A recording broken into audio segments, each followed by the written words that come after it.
When we think about a self-made individual, we'll think of a person who has his own business, own properties, a hefty character with stories how they overcame hardships in their life, from being rock bottom poor to slowly achieving their goals, perhaps by meeting that one person that changed their life by giving them guidance, or they themselves figured out how to make their activities and job experience lead to having a thriving business. But this is actually not the correct way of thinking.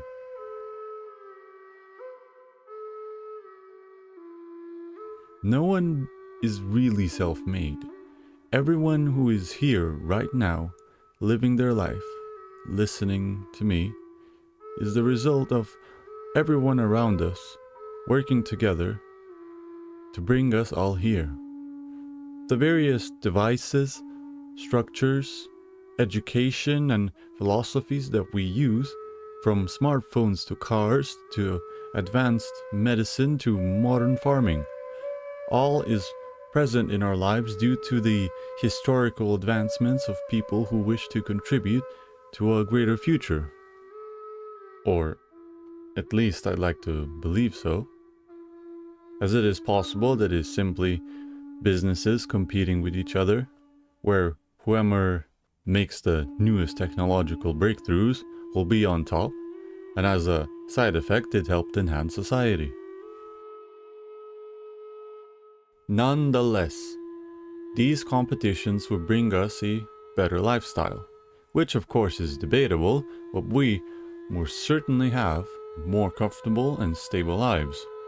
If you're driving your car into and from work with heavy and stressful traffic, it would seem it isn't such an amazing thing, this car, but we just need to look at it in another way, where we can use the car in a shorter period of time to travel to a glamorous vacation destination to which we would not be able to do easily. It isn't just a spiritual kind of thought process that our ancestors brought us here, but a real practical one. Some ancestors of ours had to traverse through war-riddled areas, ridicule, and major hardships, so that we may speak the language we speak now. So we may have the culture we have, and so we may look the way we do now. You could then agree with such a statement about ancestry and then say you were self-made from when you were born or when you started to make decisions.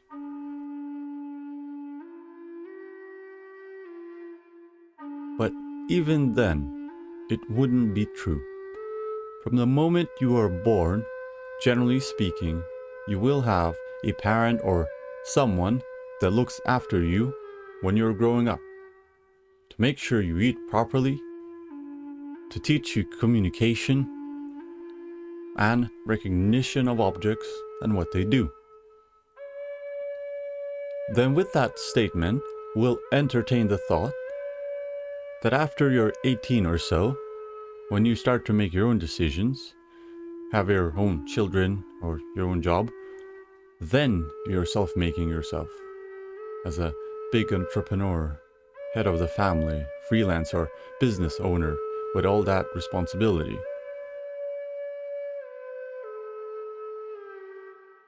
But then, who gives you the food you eat? Who gives you the clothes you wear? Who gives you a society structure to be in? Who gives you your business contracts and financing for it? Who trades your goods with you? Even if you steal a laptop from a shop, someone had manufactured that laptop with laws governing it to make sure it is safe to use. The only way you're self-made is if you had no contact with any other people and had to, from a very young age, as a very young child, to survive in the wilderness, to harvest food from the forest, to find your own shelter and deal with all the problems and survive. Perhaps then you could be self-made in the sense that you didn't rely on other people and therefore you made who you are.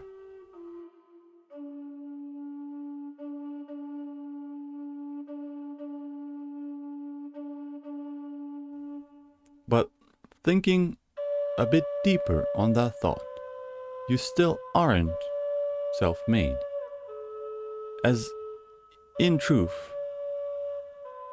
you are part of the ecosystem of life,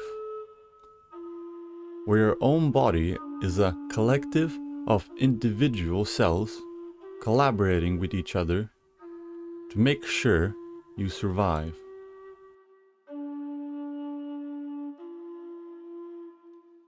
The food found in the forest is created by nature's ecosystem of animals and plants living and surviving themselves, or passing and contributing their bodies to some other life entity. The very air being breathed is the result of life circulating it through themselves to create the very breathable air conditions we have right now. So in no way is any living thing self-made, unless we go as far to say, by current understanding of science of the creation of life and where life started on Earth due to certain unclear circumstances, then that very first cell or living thing that came into existence is the only self-made entity. Unless of course this happened on other planets, then those cells were one of the self-made ones.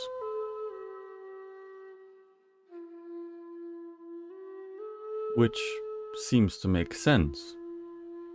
But once again, if we go even deeper, we need to consider that it was the favorable conditions of temperature, water, sun rays and other minerals or elements that had given the first living entity the conditions to come into existence, and that the very laws of physics, of gravity and particle chemistry have created the environment to let the sun form, the water act like a liquid, and particles to act in such a way to give us the impression of temperature.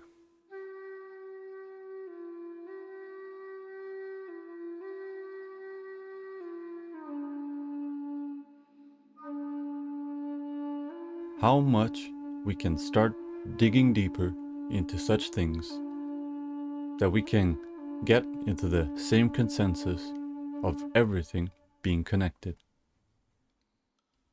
We have made it to where we are because we shared with one another.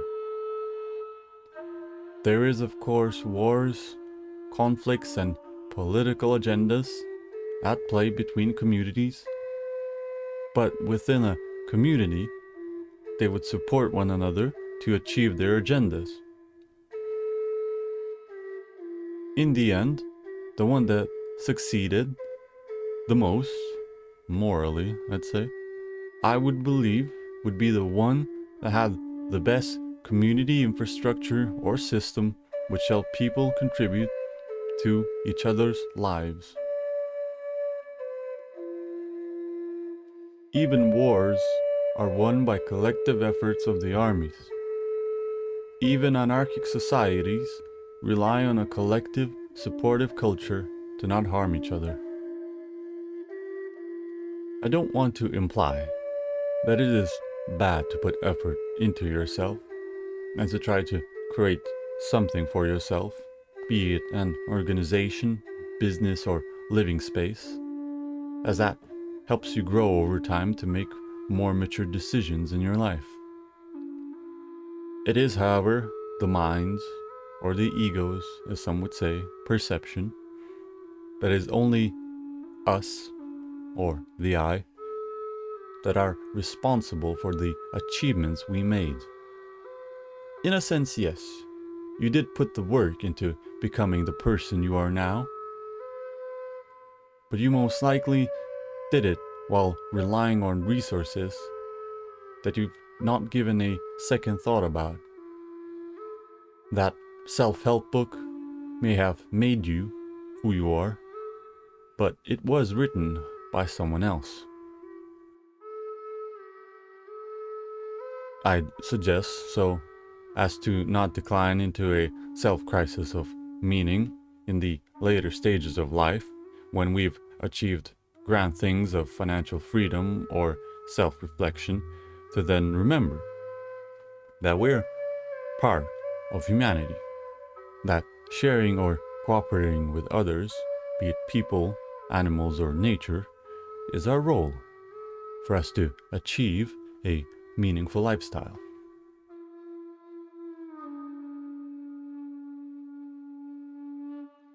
At some point, we will die.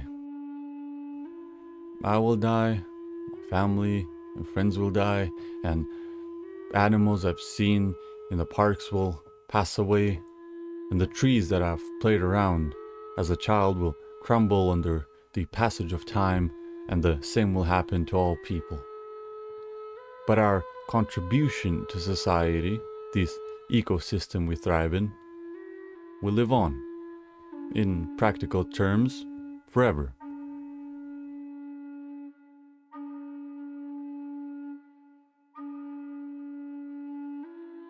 Our imprints shall forever be embedded in the course of time of humanity, nature, and planetary scale history. It is a wondrous thing to think what imprints have been done that we don't know of in the course of our ancestral history to have brought us to where we are now.